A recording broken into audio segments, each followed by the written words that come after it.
YouTube, Twitter, or Twitch. Full crew in studio. Ramon Foster, Kayla Anderson, Will Bowling, joined by our very good friend Brad Crawford. Talking some college football this morning via 247 Sports. Brad, what's up, man? How are you? Man, I love the P.D. Pablo intro being from North Carolina. That's pretty cool. We were in studio. Throw your hands up. Carolina's own Robert Walsh at the controls this morning. So you're in good company, Brad. Yeah, man, I love it. I'm out here at the pickleball court, man, ready to talk some SEC football. I love it. Nice. Sounds like you're ready to go beat some old people Brad. down, Brad. don't just act like it's not football I play season. 30-somethings. I play at my level. Come on now. All right, I was just checking the temperature real quick. I love it. Brad, over there in the Carolinas, though, how much have NC State fans panicked about their week one showing against Western Carolina as now they prepare for Tennessee?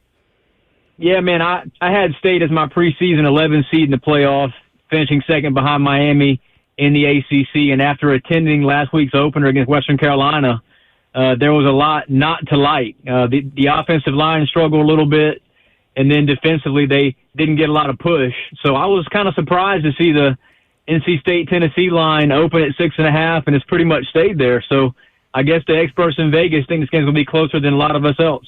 That's been the exact conversation here, Brad. Do you think this was a case of the old adage, you don't want to show too much in week one, or was this literally just an offense that couldn't block for Grayson McCall and couldn't really disrupt the timing of that Catamounts offense? Yeah, I think a little bit of both. Maybe State came in a little bit overconfident with the Tennessee game is obviously probably one of their two toughest games of the year with Clemson coming up in a couple weeks. I think if State, can split both those games, there's still playoff potential. But, yeah, maybe a little oversight. Sold-out crowd at home on a Thursday night. They should have played a lot better. And also at the linebacker spot, after losing Peyton Wilson, who was the ACC Player of the Year on defense, they've moved a safety to middle linebacker, and he didn't look all that great. So if you're not good at linebacker against Tennessee, man, that could be some problems. Brad Crawford, 247 Sports, our guest this morning here on Ramon, Kayla, and Will. So, Brad, how much do you take away from Tennessee's stomping of Chattanooga and the way Nico Iamaleava was able to operate in that game? Yeah, I think it was a glorified scrimmage. A lot of Vols fans knew that coming in, but not every SEC team looked all that great against a team they should have pounded. There were several others that maybe went through the motions, but, man, Tennessee clicked on all cylinders, especially in the first half. I thought defensively they looked good. And then in the run game, I mean, Dylan Sampson had, $125 and 3 scores. That's what you want to see. We know what Nico had to offer, but now Sampson in the RB1 role looked pretty darn good as well. So I think Tennessee's going to have to be balanced to beat NC State, and it was good to see Tennessee be able to run the football against a inferior opponent. Brad, 24/7, Brad Crawford is with us. Brad Crawford is with us this morning. As I throw an S on the end of your name right there, Brad. But with that being said, man, for the Vols fans that'll be traveling to the Carolinas this weekend at Bank of America Stadium, man, a neutral site, what's the expectations from a North Carolina State team as far as, them being in the top 25? And I don't know if it was more Western Carolina and their, lack of containing their quarterback from last weekend or what. But what's the true expectations for this team? This is a program, Ramon, that's been pretty good under Dave Dorn. He's been there just about a decade now. He's had 4 9-win seasons. They finished top 25 3 or 4 times the last 6 years or so. So they've been knocking on the door, man, of being a breakthrough program nationally. Probably the best program in this state this season. Probably was the best program last year. And they've done it with a bunch of transfer portal guys. I think Tennessee's going to see some talent that they're used to seeing in the SEC. State starts Noah Rogers, transferred from Ohio State. He looked good last week. Jordan Waters, Duke star player last year. He's the new starting running back for State. And then Grayson McCall, pretty darn good quarterback. Tennessee plays a lot of good quarterbacks in the SEC, but McCall is one of the best nationally. So I think it'll be a test for Tennessee's defense. I do expect the Vols fan base to travel well to Charlotte. It would surprise me if, despite the game being in North Carolina, if NC State fans outnumbered Vols fans. I think it'll be 70-30, percentage-wise, orange to red. So I expect a heavy Tennessee following at Panther Stadium. Will actually said the exact same percentage. Ramon didn't believe me. I did said not. 70-30, and they doubted me. I did doubt him. I did. With that also being said, too, there's playmakers out there, and it's evident that they have playmakers, too. Sophomore Kevin Concepcion, man. True sophomore, or is he a guy you're going to see in the first round considering the volume and his type of athletic ability out there? Yeah, he's a bit small, but he could certainly be a late first rounder. He's, not as maybe physical and tough as a Tyreek Hill, but they use him in similar fashion. He can stretch the field. He can play in the slot. Going to be a real tough matchup for Tennessee. I mean, really no one over his first 14 career games at NC State, 13, I guess, no one has stopped him. And I mean, he had 3 scores last week when Western Carolina's defense was geared to stop number 10, and it didn't happen. State sometimes overuses him a bit, I think. They have more weapons now. One of the wild card players I like a lot is Justin Jolly, one of the top tight end transfers. He had a real big game, had a long touchdown call back. He's a guy that I think on third down, Vols defense is going to have to key on because they obviously know Concepcion's good, but Noah Rogers from Ohio State and Justin Jolly at tight end are 2 studs as well. Brad Crawford, a good friend at 247 Sports, joining us this morning. And I love the energy this morning, Brad, by the way. So when it comes to Tennessee's big bad James Pierce Jr., we only saw 10 snaps from him this past weekend. How do you even, prepare for a guy like him? Is that all he played? 10 snaps? Wow. That's right. Right? Wow. So yeah. So he was pretty much in shells just walking through there in the first quarter. That's really interesting. I can tell you guys that at the press box at Carter Finley Stadium last week, after Western Carolina had like a sack on NC State's second series, James Pierce was like mentioned several times next to me in the press box by, Brad, you covered the SEC. How are they going to stop James Pierce? I don't think NC State will stop James Pierce. This is an offense that needs to get the ball out quickly. Tennessee is much better in the trenches on both sides of the ball than NC State, talent-wise and size-wise. And if I'm Dave Doran, NC State's head coach, he's certainly a guy that I have circled in film this week as somebody that we can't let beat us. Grayson McCall was chased, several times by inferior talent against Western Carolina. And if Tennessee has a pass rush that frustrates him every snap, I mean, I don't see how Tennessee loses this game. That's the key for me. Will NC State, especially the left side of that offensive line that has struggled a little bit, will it be able to contain Pierce and some of those other edge guys and Tennessee's backers coming off the blitz? So if there's one matchup to watch in this game, it's will NC State be able to handle Tennessee's onslaught on defense?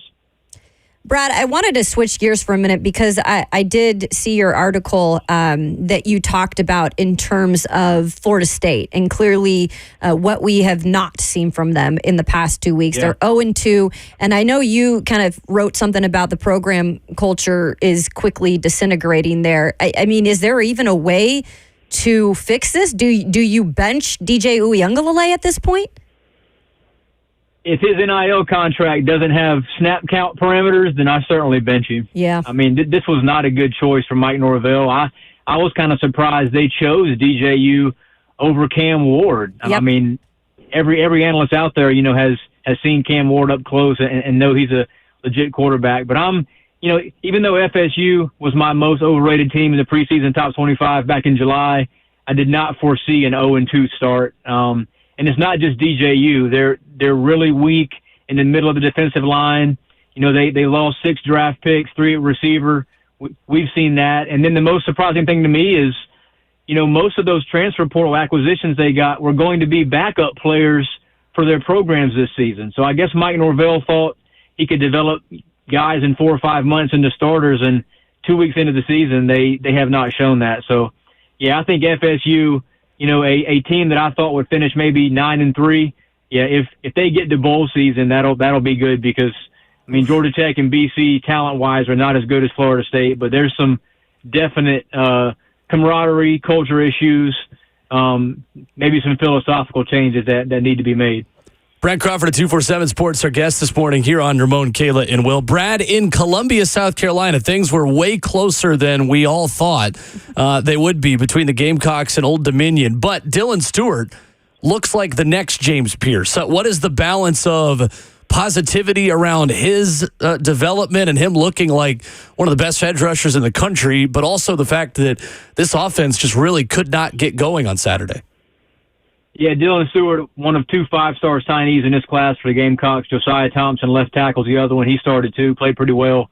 But Stewart's a guy, man. He's the best pass rusher the Gamecocks have had since Jadeveon Clowney. And I know that's high praise and a crazy comparison, but he was dipping, ripping, running around guys. And I realize it's Old Dominion, but, I mean, for the amount of snaps Dylan played, about 35 snaps, he rushed a passer probably half those snaps and did a really good job. Two sacks, 2 forced fumbles, saved the game in the fourth quarter. So Gamecock coaching staff is really excited about him. We'll see this weekend at Kentucky if, his talent level matches, SEC offensive linemen. Big difference there. But, getting the Gamecock struggles offensively, it was Lenore Sellers' first start.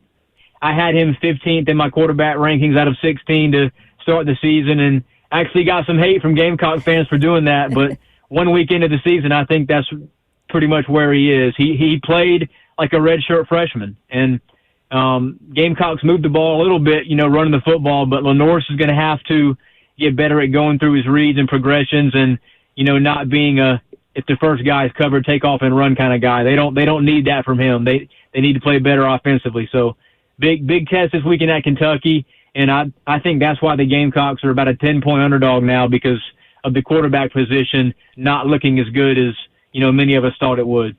Brad, we talk all the time about how in this city, Auburn probably has the second biggest fan base in Nashville for whatever reason. And Auburn is a team that I feel like we as SEC media have not discussed enough, with the talent they have at wide receiver, with Cam Coleman looking like a legitimate stud as a number 1 wideout. With Peyton Thorne as their quarterback, what is that team's ceiling this year with really a lot more talent this season than they had last year? Yeah, I don't think Peyton Thorne's going to have, 5 tutties every week like he had last week against, who was it, Alabama A&M. But, I mean, that's exactly what you want to see if you're Hugh Freeze and that offense and the Auburn fan base. Will these star wide receivers, Perry Thompson's another freshman who had a touchdown.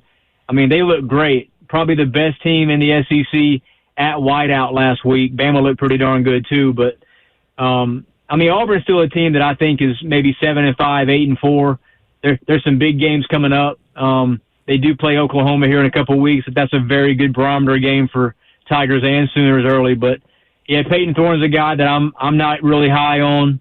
I'm surprised Hugh Freeze did not go portal for a quarterback. I know there were some rumors that Liberty quarterback Caden Salter, who Freeze used to coach, was probably going to land with the Plains, and he didn't do that. So, Freeze's wagon is tied to Peyton Thorne, and I think this team goes as far as this season as Peyton Thorne can take them.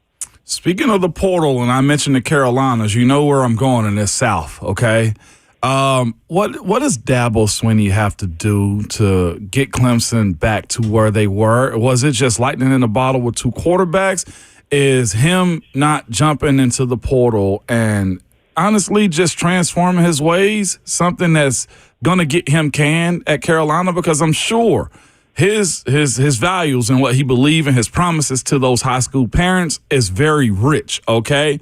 But the donors at most universities start to bark a little bit louder when you lose the way they did this past weekend. And I know it was Georgia, but that was you're not supposed to have this type of game when you're Clemson. Man, Dabo Swinney is like the one dinosaur who has survived the meteor strike.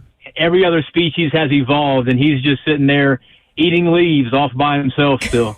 That's who Dabo Swinney is right now. He has not adjusted to the times in college football. He doesn't want to pay players. He said that. And he's saying some things publicly that, makes you scratch your head. But I'm not totally pressing the panic button yet based on that week 1 performance. Ramon, I would say, 128 teams in college football would have looked similar against Georgia in basically a home game. How many times is Kirby Smart going to be able to play in Atlanta every single year? It's kind of crazy. But, yeah, Cade Klubnik's definitely an issue at quarterback. I thought the defensive line for Clemson was elite, as a lot of us thought. But, offensively, man, if you don't have a dude at quarterback against Georgia, there's going to be some issues. But, the jeers are going to be much louder in Death Valley if they lose Saturday against Appalachian State. Oh. Brad Crawford joins us from 247 Sports, also contributor to CBS Sports College Football. Okay, so the SEC has some really good quarterbacks. We've spoke about Nico Iamaleava. We've got Carson Beck, Quinn Ewers. But your guy right now, a Heisman favorite, Jackson Dart. Why is it his year, Brad? I put $10 on Jackson Dart at plus 1,800 back in May because it's just a perfect scenario with this helmet communication, Lane Kiffin telling them pre-snap who's going to be open. And Jackson Dart's already a pretty darn good quarterback. And to see what he did in week 1 against Furman he's got Juice Wells now, Trey Harris, great tight end, Jordan Watkins. I mean, this offense is loaded. And I know defensively they got some guys in the portal, but I still think this is a team that's going to have to outscore some of the better teams on the schedule. And y'all know I've been high on Ole Miss for 8 or 9 months. I mean, I'm a big believer in Lane Kiffin. This is the best team he's put together in his coaching career, which, includes Tennessee and USC. It's the best roster he's had.